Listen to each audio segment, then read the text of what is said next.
Dear brothers, I am Adama. Today we are going to comment on Chapter 4 of Book 3 of Telos.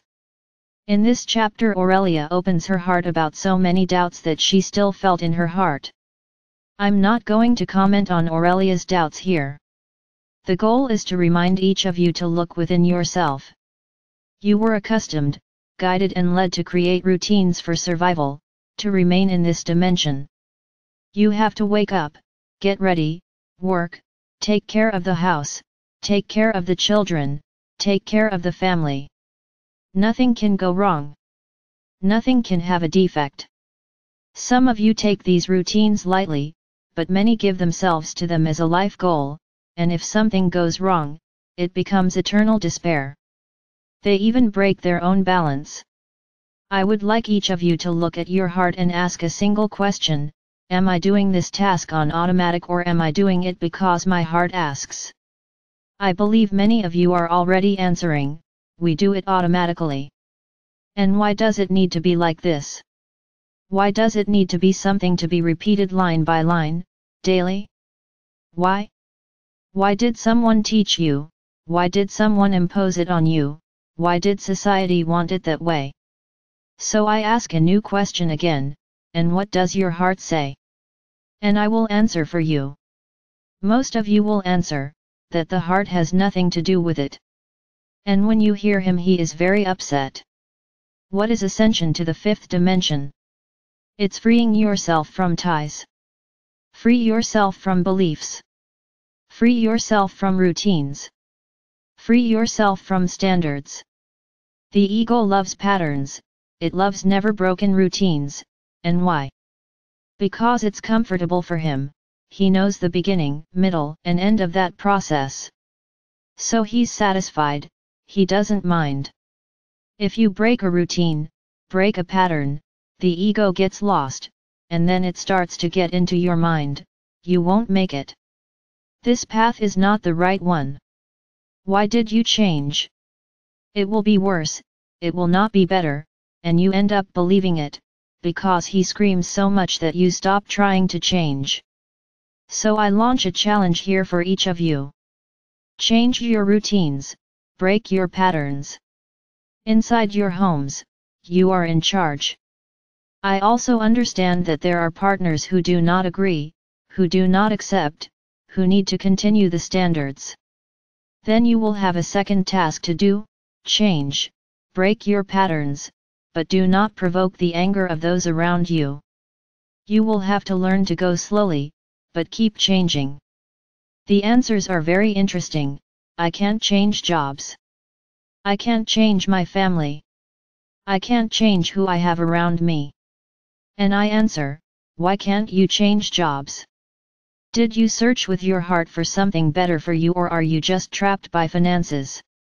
The moment you open your heart and allow yourself to receive what the universe has to give you, I guarantee you that another job will appear, and it will be very good for your heart.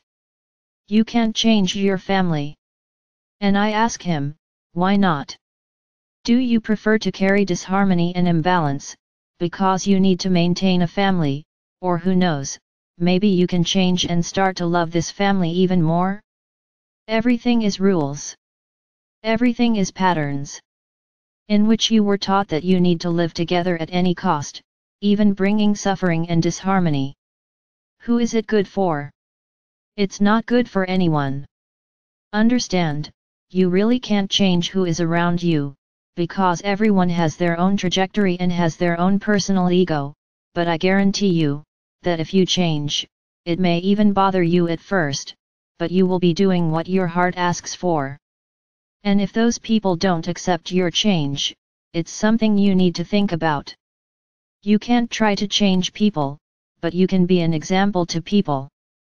You can present new arguments, but without discussion, just showing what you are able to absorb and gain from your change of attitude.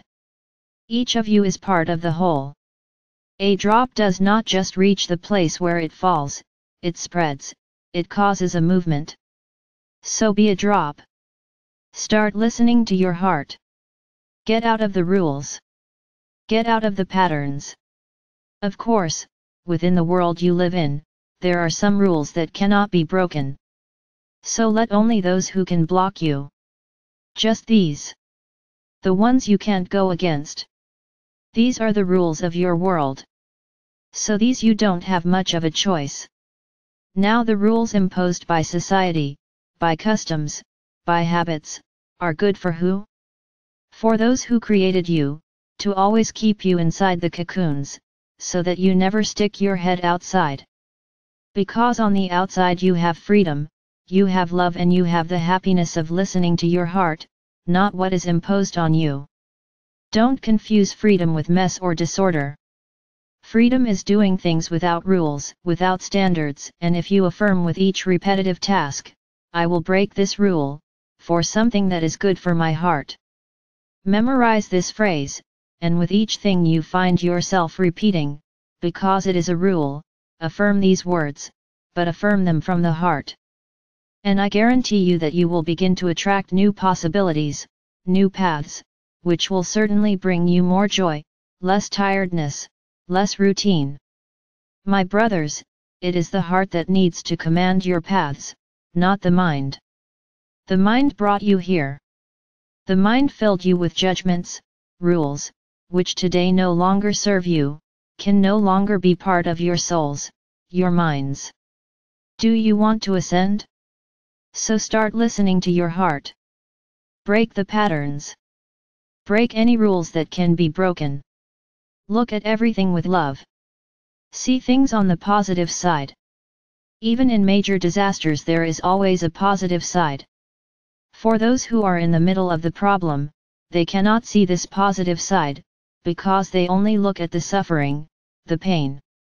But there is a lesson there, and for us it is a positive side, it is a moment of evolution, it is a moment of learning. When someone mentions something negative, put the positive side. Break that energy, don't continue the subject. Break the energy emanated by that person, and if it was you who emanated it, do the same thing. Always look at everything from the positive side. Send positive words. Don't comment the negative. Your world is now full of negative things for you to comment on, focus on, not the positive. As we have said, the mass is boiling, because the limit has reached them. So they need to make your world a boiling cauldron, so that you only comment on the heat and pain of the boiling. But your world is not that cauldron. Your world is much bigger than that. So look at your world with love. Always see the positive side. You want to ascend, we know you do, so start changing. So that the change is light, easy. Because there will come a time when you will need to rise, and the lesson can be very painful, very painful. Don't let your lessons be heavy. Minimize the force of the lessons. As looking at everything with love, breaking patterns and the rules that can be broken. Make yourselves happy. Forget the others. Don't live in dependence on others. The others are the others, and they have their own path. If they judge you, it will be their problem, not yours. Follow the path of your heart and you will certainly be able to raise your vibration quickly.